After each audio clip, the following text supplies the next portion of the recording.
Holly and Dry Creek. I was like, you look familiar, so I'll take your word for it. But I'm like, well, I don't remember.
voice cries out.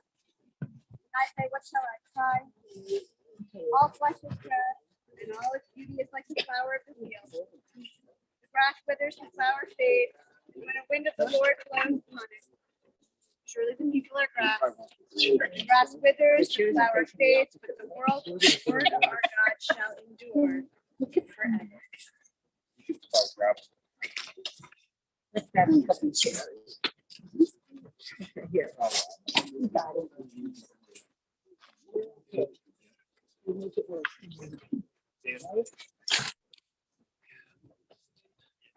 There's one more. I share your thought and so long.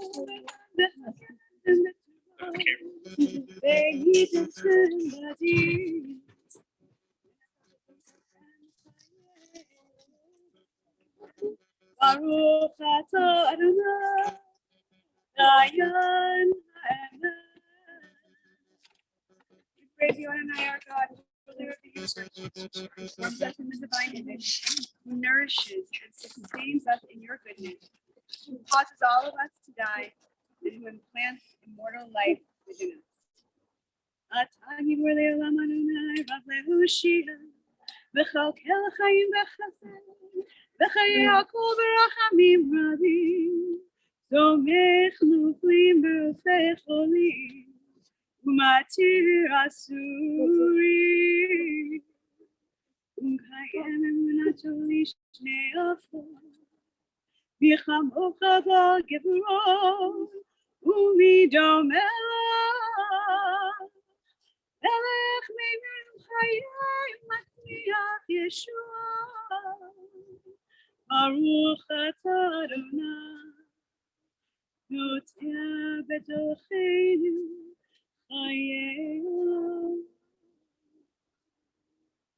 We praise you, O God, Judge of truth.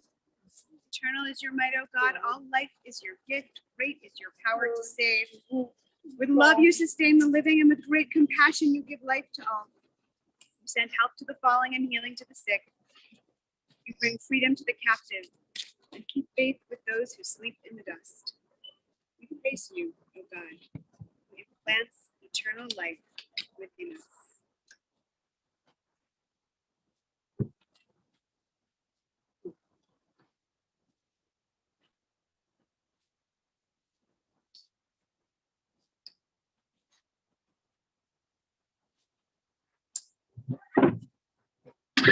Oh,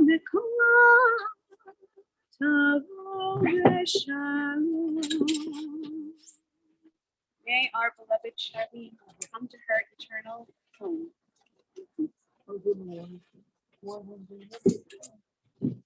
We are going to begin our service officially with an ancient ritual. With an ancient ritual that involves the act of tearing. Because we know at this moment that our hearts feel torn. And so it feels right to tear something. This moment, this action called Kriya, not only helps us show on the outside what we are feeling on the inside, but it also gives us a useful reminder that we are moving from one part of this experience to the next part. Up until this moment, each of you sitting right here in front of me, you have been absorbed with the details and the logistics of arriving right here. And you have done it beautifully. You have gathered your community. You have taken great care of your family. But from now through the rest of the next 7 days, and then the next 30 days, and then the next 11 months, this moment of the tearing signifies that it is our turn to take care of you. You are all such natural caregivers. And we know where that comes from, and we'll talk about that later. But now, especially in this moment, we're going to tear a ribbon so that you know that it's okay to pause for just a moment and let us be the ones who embrace and hold and take care of you. So we traditionally give ribbons to partners You're going to put it over the left side of your heart.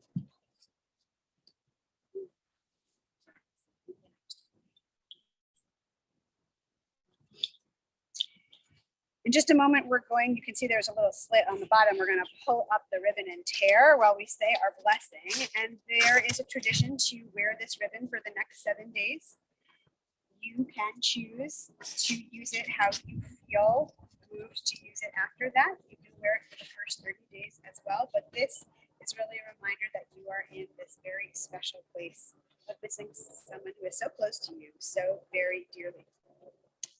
So we say, as we enter into this moment, for hearts that are torn, we perform this act of Kriya. Baruch atah Adonai Eloheinu melech haolam dayan ha'emet. I'm going to ask you to repeat after me. We praise you, Adonai our God, ruler of the universe, judge of truth.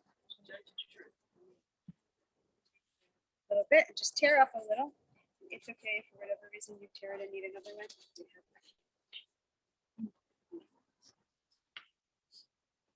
I'm going to come over here so that we can use the microphone in case anyone feels like they need a little bit more.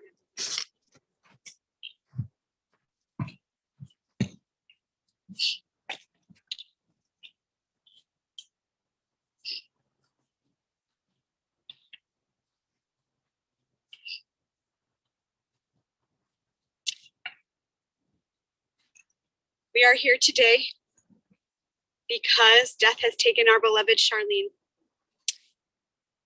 Our friends grieve in their darkened world, and in their silence there is lamentation. In their tears there is loneliness. Lost in sorrow, may they find the presence of loving friends. Hear them, O God. Be with them. For Charleen's love that united us in life and which death cannot sever, for her companionship that we shared along life's path and which continues through the tenderness of memory, for the gifts of her heart and mind that brought us joy and happiness and is now a precious remembrance. For all these and more, we give thanks to God. In this time of grief, we listen to the voice of our sacred scriptures that bring us the ever new message of God's nearness. It tells of our kinship with the Creator, in light as in darkness, in joy as in sorrow, in life as in death. One of the Psalms that we use most frequently when we are in a period of mourning is Psalm 23. And Psalm 23, which sets out this beautiful vision of peace and harmony and God's nearness, reminds us of what we wish for, reminds us of the feeling that we hope Charleen's soul is experiencing right now. We use it both because it creates an image of beauty, but also because there is a line in the middle that says, when I walk through the valley of the shadow of death, I shall fear no evil. Now that line is very purposefully crafted because the psalm is teaching us that we are not sitting in the valley. We are walking through it. And we are walking through it hand in hand with family who love us and friends who will hold us and who will help us know that we are not alone, even in this darkest moment. And so in this time of grief, we turn to the words of Psalm 23. Adonai roi lo echsar bino dashem yarbitzeini al mei menuchot al mei menuchot yanaleni nafshi yashoveh yancheni b'maglei tzedek yancheni ומגלי צדק למען שמו. גם כי בגית המוות לא ירא, כי אתה עמדי, שבטך ומשענתך המה ינחמוני.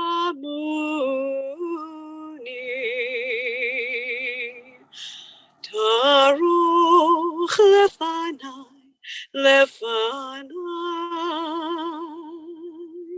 שולחן נגד צורריי. דשנת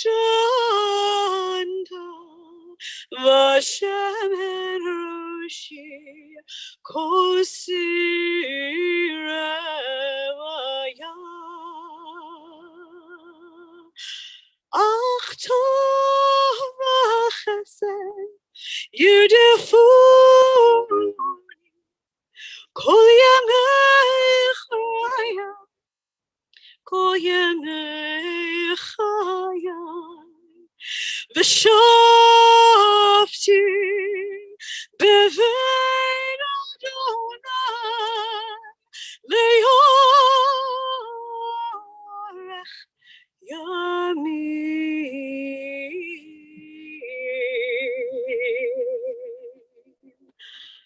Adonai roi lo echsor.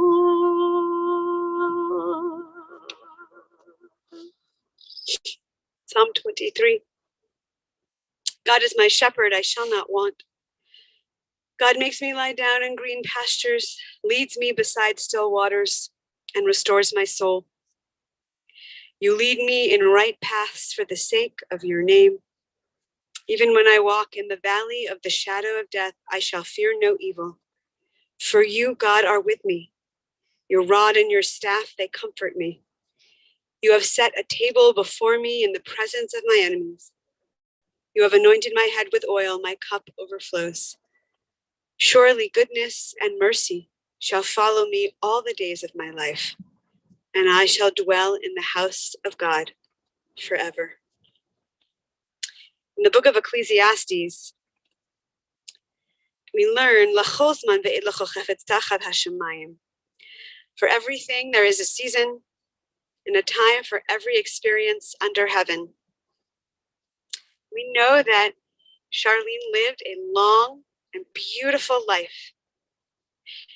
And yet, even while we know that, it is still hard to know that the time has come for her to move into the next world. When we lose someone we love, we are charged by our tradition to honor them with words, to tell their story, to remember the great way that they lived, to remember all of the values that they upheld, and to use their story to imagine how we move forward, emboldened by their life, supported by the love that we felt from them. It could not be easier to do that with a woman like Charleen. It is so beautiful to listen to the many tributes that I have heard. Of course, beautiful tributes from her husband and her daughters, but also tributes from our community. Clergy who have been at Temple Emmanuel in years past, neighbors who have been part of the Temple community. Everyone had a beautiful thing to say about Charleen. That is a real testament to what it means to live and love and grow in a community. In this week's Torah portion, we begin the book of Exodus. And it is one of the only Torah portions that has a tremendous number of strong, loving women. There are so many that show up in our story this week. Moses is born, and his mother is described as loving and caring. His sister, Miriam, who we're going to hear a lot more about later, is described as loving and nurturing and caring. And especially the two midwives who in our story this week, Shifra and Pua, save baby Jews from being drowned because Pharaoh has dictated that it would be so. They are lifted as heroes in our tradition. And lastly, even Pharaoh's daughter, who rescues Moses from the water, takes him in as her own, adopts him and raises him, is lifted as a loving, caring example of what it is to live a life with purpose. That is so who Charleen was. She took all of those natural gifts, this innate knowledge of what it meant to care for other people, and she brought it to every community of which she was a part. Certainly in her family, as a loving wife. As a wife who probably wasn't aware that at the very beginning, her almost husband was coming to visit his best friend in order to just get a peek at his sister. A loving mom who passed on so many of her traditions, from the baking to the creating costumes, making music, making memories with travel and stories. She brought so much of her soul to each of you. We also know that Charleen was a pillar in her neighborhood. To have so many neighbors come after so many years is a rarity in this world. And that is a testament to who she was. To always be the one to give advice, to always be the one to be able to take care of another family's child if they needed to. She saw herself in that role. To be part of the temple community and have such a connection to her Jewish values that she knew rooted her soul and who she was. And then finally, even in her older years, to know that her caring for her husband needed to continue to make sure that he was as strong and healthy as he could be. And her caring for her daughters, even as they cared for her. There is also a moment in this week's portion where the Torah teaches us that a new Pharaoh came and did not know Joseph, who was our famous ancestor. And our commentators say, how could that be? How could it possibly be? And they make a distinction between what it means to know someone and what it means to have felt the power of their presence. And that this new Pharaoh had not felt Joseph and understood what he brought and the gifts was part of the reason that the legacy didn't continue. And then the commentators take that concept and link it to another idea later in our Exodus story, many chapters later, where after we are free, we are asked to say every year at Seder, when we sit around the table and eat probably amazing food that Charleen has cooked in some way, you will teach it to your children from generation to generation. That's a commandment. It is not just about the story and the words of the story. You will teach it to your children, the commentators say, comes with the feeling, the emotion, the spirit, the values that underlie what our stories are. And that, I think, at the end of the day, was really the gift that Charleen brought in every realm of her life. It wasn't just that she taught people how to bake or baked for people. It wasn't just that she made costumes for other people. It wasn't just that she cared. It was that she actually brought her love that was deep in her gut and put it into every one of those things.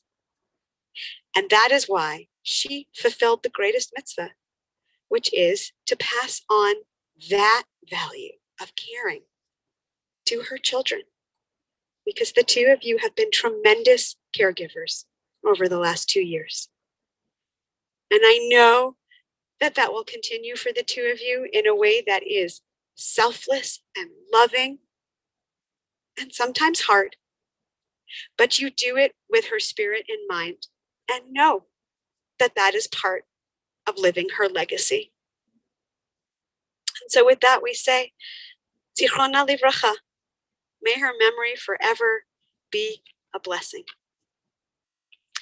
We're going to take a moment now and fulfill another one of our greatest mitzvahs, which is to help Charleen rest.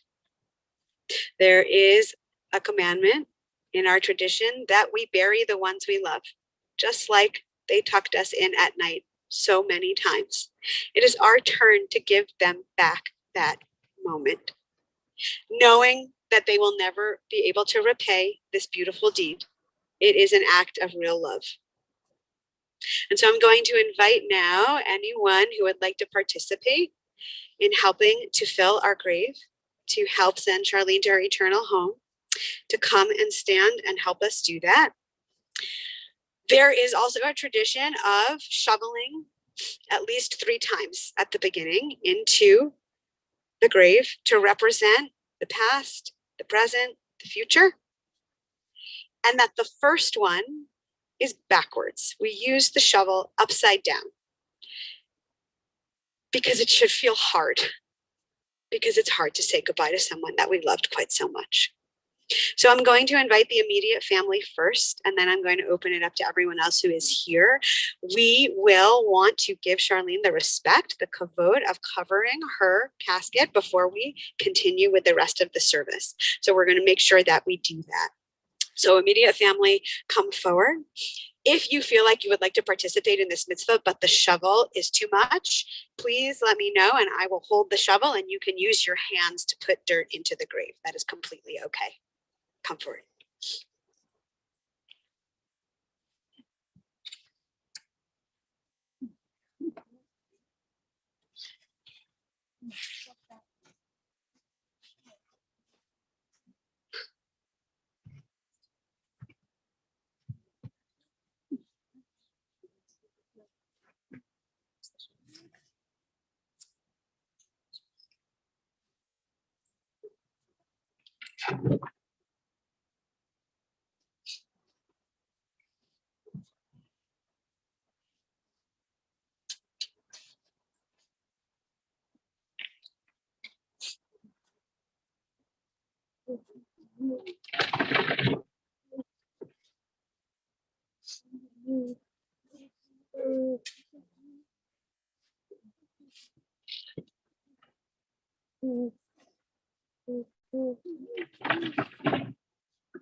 Multiple people are welcome to come around.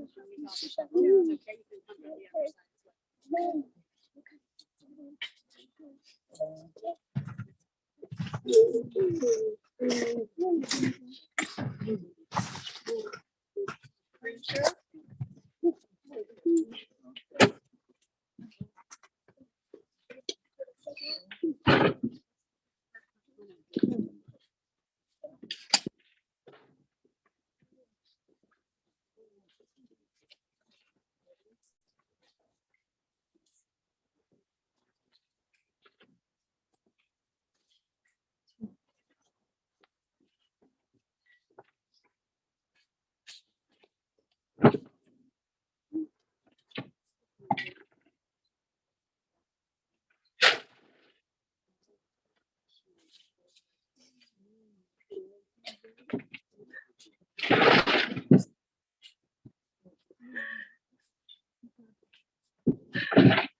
I shouldn't say it.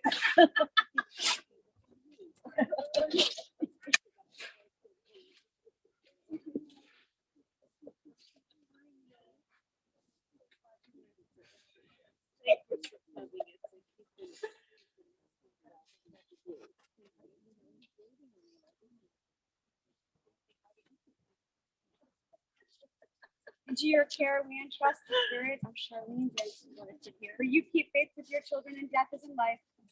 Sustain us that we may meet with serenity the mysteries that lie ahead, knowing that when we too walk through the valley of the shadow of death, you, Adonai, our God, are with us, the loving friend in whom we put our trust. We're the light of our life, our hope in eternity. We rise now as we are able for a memorial prayer.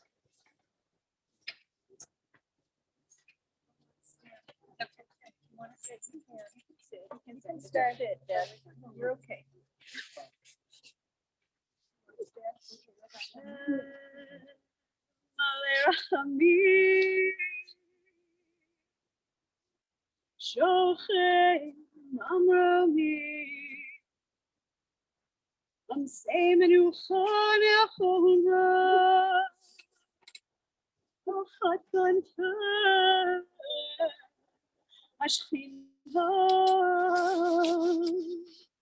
Im kedoshim udorim ezor arakia masir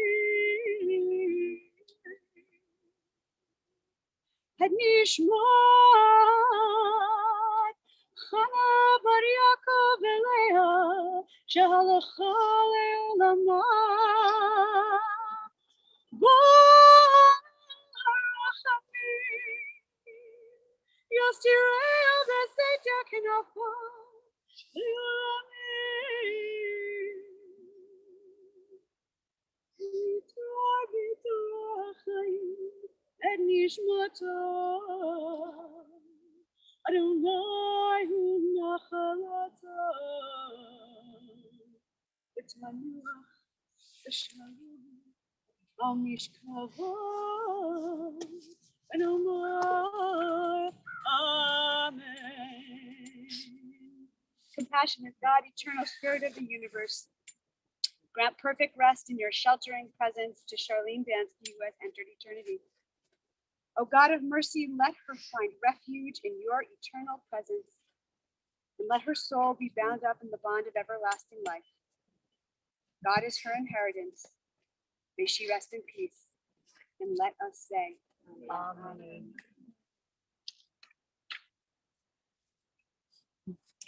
The dust returns to the earth as it was. The spirit returns to God who gave it. It is only the house of the spirit which we now lay within the earth. The spirit itself cannot die. Receive in mercy, O God, the soul of our departed Charleen. Grant her that everlasting peace which you have prepared for us in the world to come. O God, help us to understand that grief and love go hand in hand. That the pain which loss inflicts is the measure of a love stronger than death. And though we cry in the anguish of our hearts, may we be like children who know that their parent is forever near, and who cling unafraid to the trusted hand. In this spirit, O God, do we commit all that is precious to us to your keeping, as we repeat words hallowed, made holy by many generations. We will now say the words of the Kaddish prayer.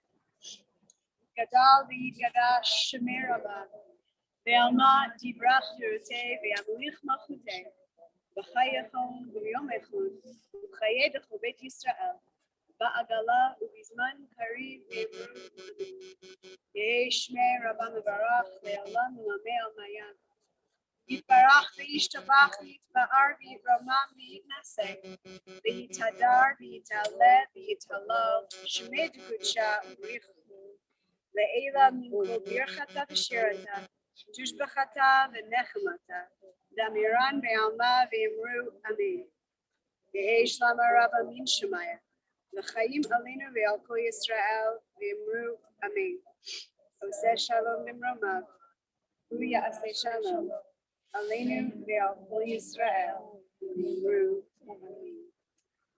May God grant peace to all of us who mourn, and comfort to all who are bereaved. And let us say, Amen. We say to you, Charleen,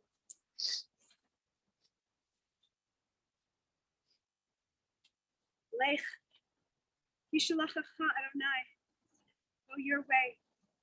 God has called you.